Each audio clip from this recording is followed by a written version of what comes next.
sən səhifə 41-də bax 13-ə.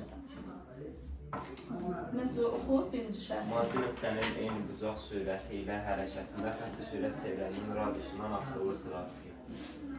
Düsturumuzu yazın.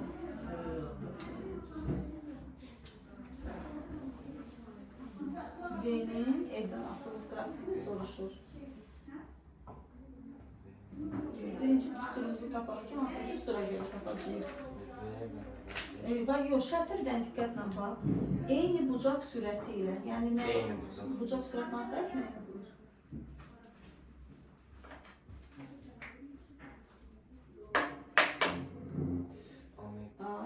Omega bərabərdir, sabitdir, çünki eyni bucaq sürəti ilə deyir. İndi düsturumuzu. İndi omega bərabərdir. V bərabər, V-nin omega ilə olan düsturu.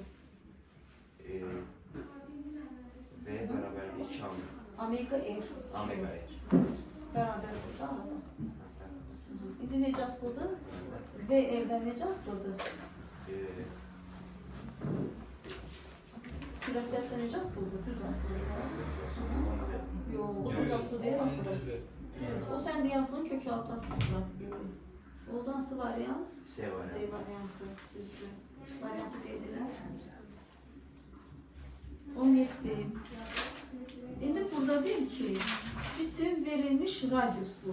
Ne sabitdir? Radiusu. Verilmiş radiuslu deyir.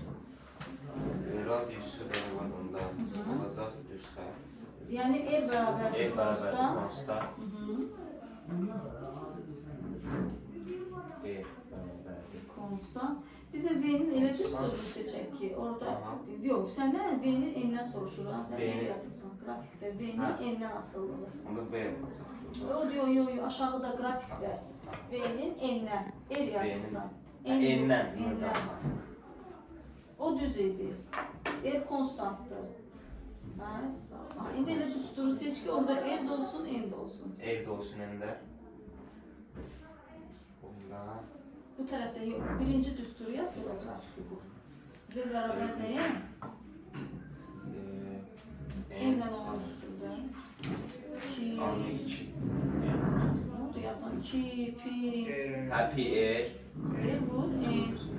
İndi necə asılıdır? O da bərabərdir 2 omega. O da yox, qrafikimiz bu. V N-dən necə düz asılıdır? Oldu hansı variant?